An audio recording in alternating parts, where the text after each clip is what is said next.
চিংড়ি মাছের সাথে কচু শাকের নিশ্চিত একটা পারিবারিক সম্পর্ক আছে।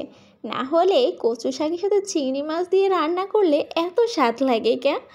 আসসালামু আলাইকুম আমার কলিজার ভাই বোনেরা, তোমরা সবাই কেমন আছো? আল্লাহর রহমতে আমি অনেক ভালো আছি। আবার চলে আসলাম ব্লগের নতুন একটা ভিডিওতে, নতুন একটা রেসিপির সাথে। আজকে জাস্ট কয়েকটা উপকরণ দিয়ে এত মজাদার সাথে কচু শাক রান্না করে দেখাবো, তোমরা আগে এভাবে কখনোই খাওনি। চলো চলে যাই মূল প্রসেসে। আর ফুল ভিডিওটা না দেখলে দেখতেই পারবা না কী দিয়ে রান্না হচ্ছে। প্রথমে আমি কচু শাকগুলো কেটে বেছে নিয়েছি। এগুলো কিন্তু আমি খোসা একেবারে ছিলিনি, কচুর ডাঁটার খোসা সহ নিয়েছি। এখানে জাস্ট কাঁচামরিচ, সামান্য লবণ দিয়ে এটাকে আমি সিদ্ধ বসিয়ে দিচ্ছি।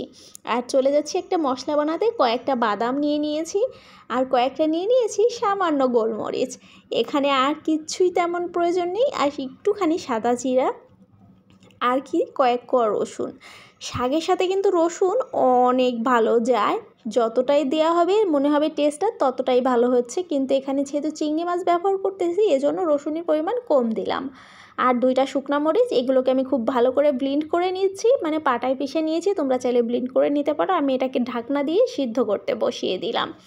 যাই হোক, আর কে কে কচু শাক খেতে ভালোবাসো অবশ্যই কমেন্ট করে জানাবা। কচু শাকে কিন্তু প্রচুর পরিমাণে ভিটামিন থাকে, এটা তোমরা জানো কি না জানি না, সবাই হয়তো জানে প্রচুর ভিটামিন থাকে। আর যাদের কিন্তু রক্ত কম থাকে কচু শাক খেতে বলে।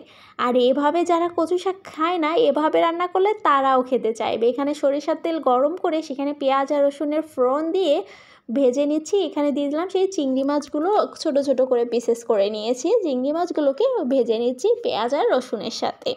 পেঁয়াজ আর রসুনের সাথে ভাজাভাজি হয়ে গেলে এরপর আমি যে ব্লেন্ড করে যে মশলাটা রেডি করে রেখেছি, এখানে সেই মশলাটা দিয়ে দেব। দেখতেই পাচ্ছ। আর বাদাম কিন্তু যে কোনো খাবারের স্বাদ কিন্তু দ্বিগুণ বাড়িয়ে দেয়। এখানে আমি বাদাম দিয়েছি সেহেতু এখানে এর স্বাদটা কিন্তু দ্বিগুণ হয়ে গেছে। যাই হোক, মশলাটাকে আমি খুব ভালো করে কষিয়ে নিচ্ছি। দেখতেই পাচ্ছ। কষানো হয়ে গেলে এখানে আমি সেই কচু শাকটা রেখেছিলাম, সেই কচু শাকটা দিয়ে দিব। কচু শাকটা দিয়ে খুব ভালো করে নাড়িয়ে চাড়িয়ে নিলেই অল ডান, আমার রান্না বান্না কমপ্লিট হয়ে যাবে। আর এটাকে কিন্তু একেবারে পানিটা টানিয়ে ফেলেছি, তেল উঠা উঠা ভাব হয়ে গেছে। এ পর্যন্ত আমি এটাকে টানিয়ে নামিয়ে নিচ্ছি। আর এই কচু শাকের টেস্টটা যে এতটা দারুণ হয়েছিল, তোমরা এভাবে একবার রান্না করে খেয়ে পুরোই ফিদা হয়ে যাবা। আজ এ পর্যন্ত, সবাই ভালো থাকবা। আমার ভিডিওগুলো ভালো লাগলে অবশ্যই লাইক কমেন্ট করে পাশে থাকবা। আর যারা ইউটিউব থেকে দেখছো অবশ্যই কিন্তু সাবস্ক্রাইব করে আমার পাশে থাকবা।